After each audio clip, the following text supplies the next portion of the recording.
আমার আজকের রেসিপি পাকা তালে দুধ গোকুল পিঠা।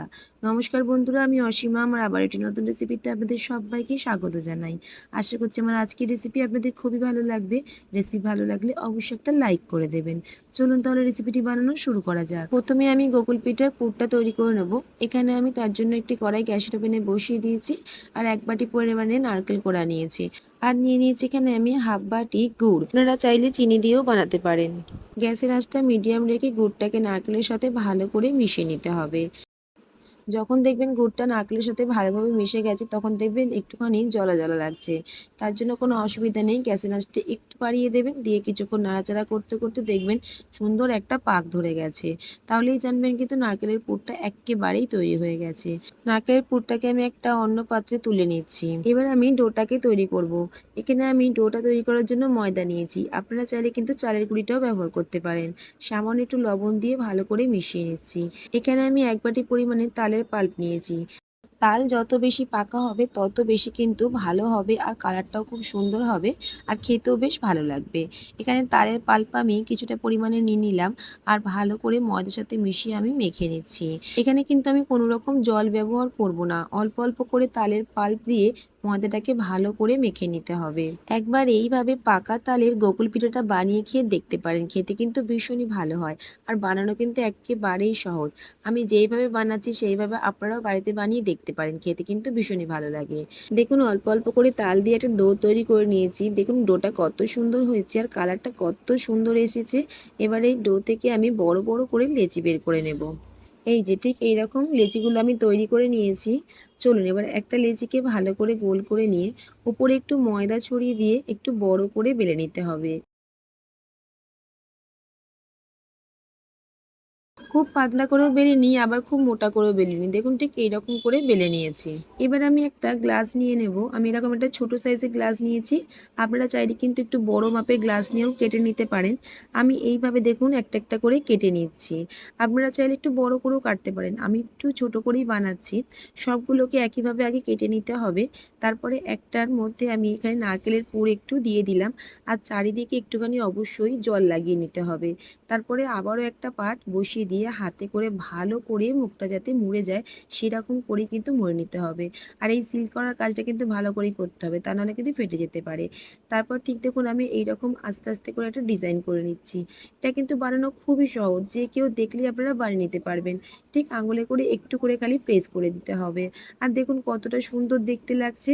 এই একইভাবে আমি সবগুলোকেই বানিয়ে নেব। এগুলো দেখতে যতটাই সুন্দর হয় বন্ধুরা, খেতে কিন্তু ভীষণই ভালো লাগে আর বানানোও তো এক্কেবারেই সহজ।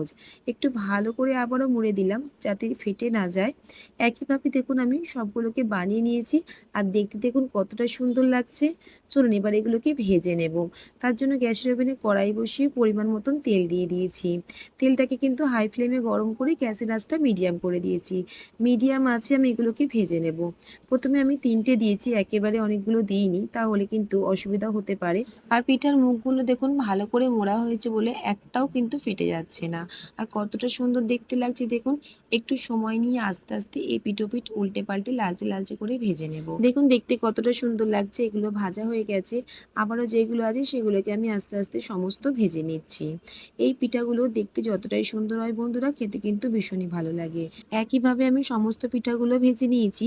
আর এই পিঠাগুলো কিন্তু এখন শুধু শুধু খেতেও বেশ ভালো লাগে। তবে আমি এগুলোকে দুধ গোকুল পিঠা বানাবো, তার জন্য গ্যাসের ওভেনে কড়াই বসিয়ে 500 গ্রাম দুধ নিয়ে নিয়েছি আর দুধটাকে হাই ফ্লেমে ভালো করে প্রথমে গরম করে নিতে হবে। দুধটা ভালো করে দেখুন গরম করা হয়ে গেছে আর আমি বেশ কিছুটা দুধ আমি তুলে রাখছি, খুব বেশি নয়। এখানে আমি 2-3 হাতা মতন দুধ আলাদা করে তুলে রাখলাম, এটা আমার পরে কাজে লাগবে। এবার দিয়ে দিতে হবে স্বাদ মতন চিনি।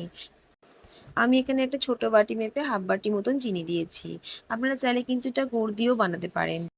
দিয়ে দিচ্ছি 2টো এলাচের মুখ ফাটিয়ে, এটা কিন্তু বেশ ভালো হবে আর ফ্লেভারটা বেশ সুন্দর আসবে। এবার ভালো করে কিন্তু ফুটিয়ে নিতে হবে। ওদিকে দুধটা ফুটে একটু ঘন হতে থাক, ততক্ষণে যে দুধটা আমি তুলে রেখেছিলাম তার মধ্যে 2 চামচ কিন্তু তালের পাল্প ভালো করে মিশিয়ে দিচ্ছি। খুব সুন্দর করে দেখুন দুধের সাথে তালের পাল্পটা মিশিয়ে নিয়েছি আর দেখতে দেখুন কতটা সুন্দর লাগছে। এদিকে কিন্তু দুধটা ফুটে ফুটে অনেকটাই ঘন হয়ে গেছে। খুব বেশি আবার ঘন করে নেব না, যেহেতু আবারও কিছুক্ষণ ফোটানো হবে। এবার দুধের সাথে যে তালের পাল্পটা আমি মিশিয়ে রেখেছিলাম সেটা আবার এখানে দিয়ে দিচ্ছি। আর এটা দেবার কারণে কিন্তু ফ্লেভারটা খুব সুন্দর আসবে, খেতে কিন্তু ভীষণই ভালো লাগবে। যদি আপনারা দুধ পিঠা বাড়িতে বানান অবশ্যই কিন্তু এইভাবে বানাবেন, খেতে কিন্তু দারুণ লাগে। ভালো করে একবার গরম করে নিয়েছি, হালকা ফুটেও গেছে। এবার কিন্তু দিয়ে দিতে হবে ভেজে রাখা পিঠাগুলো। সমস্ত পিঠাগুলো আমি এখানে দিয়ে দিচ্ছি। বন্ধুরা, আমার রেসিপি যদি আপনাদের ভালো লাগে অবশ্যই একটা লাইক করে দেবেন। আপনাদের একটা লাইক পরবর্তী রেসিপি বানাতে আমাকে অনেকটা মোটিভেট করে। সমস্ত তালের পিঠাগুলো আমি এখানে দিয়ে দিয়েছি। এবার ভালো করে নাড়াচাড়া করে একবার মিশিয়ে নিচ্ছি। আর একবার বলক আসা পর্যন্ত অপেক্ষা করব। খুব বেশিক্ষণ কিন্তু ফুটিয়ে নেবার একেবারেই দরকার নেই। যদি আপনারা আরও ঘন খেতে চান সেক্ষেত্রে একটু ফুটিয়ে নিতে পারেন, তবে ঠান্ডা হয়ে যাওয়ার পর কিন্তু অনেকটাই ঘন হয়ে যাবে। তালের দুধ কুগুল পিঠা কিন্তু একেবারেই তৈরি হয়ে গেছে। আমি কিছুক্ষণ এইভাবেই রেখে দেবো, তারপরে আপনাদেরকে সার্ভ করে দেখাচ্ছি।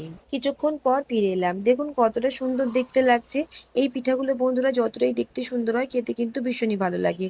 অবশ্যই বাড়িতে একবার বানিয়ে দেখবেন। বাড়িতে বানালে কমেন্ট বক্সে জানাতে একেবারেই ভুলবেন না যে খেয়ে আপনাদের কেমন লাগলো। আজকের মতন তাহলে এই পর্যন্তই। আপনি যদি আমার চ্যানেলে নতুন বন্ধু হয়ে থাকেন অবশ্যই আমার চ্যানেলটাকে সাবস্ক্রাইব করে নিয়ে আমার পাশে থাকবেন। যদি এই ভিডিওটি আপনি আমার ফেসবুক পেজ থেকে দেখে থাকেন অবশ্যই পেজটিকে ফলো করে নেবেন। তাহলে আবারও দেখা হচ্ছে নতুন কোনো রেসিপির সাথে। ভালো থাকবেন, সুস্থ থাকবেন।